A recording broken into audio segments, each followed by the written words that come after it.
तो ईश्वर ने जो जिस तरह से हमें जीवन दिया है, लेकिन हम देखते हैं कई लोग इस जो हमारी कमियां हैं, इस कमियां को ठीक करते हुए हम देखते हैं हमारी विधानसभा में एक दिव्यांग है, उनको आंखों से नहीं दिखता, लेकिन लोग तो बढ़िया कर रहे हैं। तो ऐसे कई लोग हैं जो वो दृष्टिबाधित हैं, लेकिन उन्होंने हार नहीं मानी, और हार नहीं मानते हुए उन्होंने पढ़ाई लिखाई भी की, मतलब जैसे, और आज बढ़िया नौकरी कर रहे हैं। ऐसे बहुत से लोग हैं जो समाज सेवा में और देश के लिए योगदान दे रहे हैं। हमें विचार करना पड़ेगा, क्योंकि मैंने देखा है कि कोई ना कोई चीज में किसी की कमी होती है तो कोई ना कोई दूसरी ऐसी चीज होती है जो उसके लिए वरदान होती है।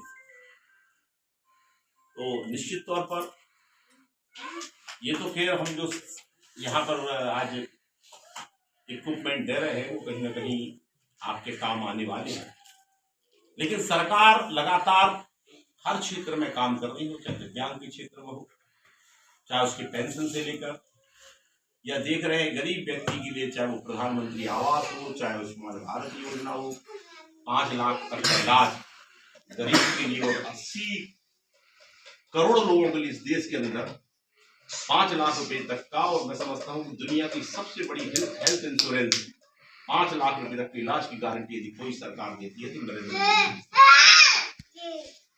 4 करोड़ लोगों के प्रधानमंत्री आवास, मतलब उन्हें कच्चे मकान से पक्के मकान बनाकर 4 करोड़ परिवार को यदि दे रहे हैं तो लगभग 20 करोड़ लोगों के लिए कच्चे मकान में कच्चे मकान में रहते हैं। और 3 करोड़ फिर द्वितीय जो प्रधानमंत्री आवास आ रही है। अब लाडली बहना हमारी बहनों के खातों में 1500 रुपए इस वर्ष पिछले माह से सरकार दे रही है, तो 1 करोड़ 18 लाख बहनों के लिए खातों में ये राशि आए 1500 रुपए हर महीने। जिस तरह से कर्मचारियों को तनख्वाह मिलती है, उसी तरह से बहनों के खाते में भी 1500 रुपए प्रत्येक माह 10 तारीख तक ये राशि आ जाती है। ऐसी अनेक योजनाओं के बारे में बात करेंगे तो बहुत लंबा समय लग जाएगा, चाहे हम जिला योजना की बात करें, और ये इक्विपमेंट भी दे रही है सरकार, तो निश्चित तौर पर ऐसे सरकार की तरफ से कोई कमी नहीं है। लेकिन इस तरह की संस्थाएं भी आगे आती हैं तो निश्चित तौर पर जो जिन लोगों को इन चीजों की आवश्यकता है वहां तक ये सामग्री पहुंच सकती है। तो मैं इस इंस्टीट्यूट पूरी संस्था को भी बधाई देता हूं कि मैं समझता हूं इससे बड़ा काम कोई समाज हित का कोई हो नहीं सकता, क्योंकि मैंने देखा है कि दिव्यांग को कई बार पहले सीधे बोल देते थे लोग, लेकिन प्रधानमंत्री जी ने नहीं कहा उनको भी जीने का अधिकार है, और दिव्यांग एक ऐसा शब्द है कि किसी को बेकार नहीं लगता। लेकिन हमारी कोई कमी है तो मैं कहना चाहता हूं कि इस कमी को, हमारे बच्चों की जो भी कमी दिख रही है, इस कमी को हम कैसे दूर कर सकते हैं, उनके जीवन में उजाला कर सकते हैं, ताकि केवल माँ बाप इस बात को सोचना चाहिए, बल्कि सरकार भी क्या इसके लिए कर सकती है। निश्चित तौर पर सरकार हर क्षेत्र में काम कर रही है, हमारी केंद्र की मोदी जी की सरकार और राज्य में डॉक्टर मोहन यादव जी की सरकार, तो निश्चित तौर पर दिव्यांगों के साथ इस सरकार खड़ी है, और आने वाले समय में और अच्छी स्कीमें भी हमारे दिव्यांगजनों को बनाने वाली है। कुल मिलाकर उनके जीवन में कहीं ना कहीं उजाला है, इस दृष्टि से हमारी सरकारें काम कर रही है।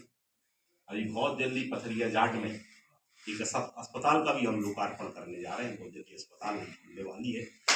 एक शादी घर भी हम बनाने वाले हैं, उसका भी भूमि पूजन बहुत जल्दी होने वाला है। 2 काम बहुत बड़े हम करने वाले हैं। बिल्डिंग तैयार है, जैसे जैसे उसका कुल मिलाकर स्टाफ हो जाता है, अस्पताल भी खोलने वाले हैं और एक शादी घर भी खोलने वाले हैं। तो कुल मिलाकर विकास के काम लगातार पथरिया जाट में आगे बढ़ रहे हैं। मैं एक बार पुनः इस संस्था को बधाई देता हूँ कि आप बहुत अच्छा काम संस्था कर रही है, क्योंकि अच्छे काम करने में कठिनाई भी बहुत आती है। इन कठिनाइयों को पार करते हुए ये पुण्य काम को और आगे बढ़ाएंगे, ऐसा मेरा आप सबसे अनुरोध है, मुझे आपने इस कार्यक्रम में बुलाया, मैं इसके लिए आपको शुभकामना देता हूँ, बधाई देता हूँ, आपका आभार व्यक्त करता हूँ। धन्यवाद।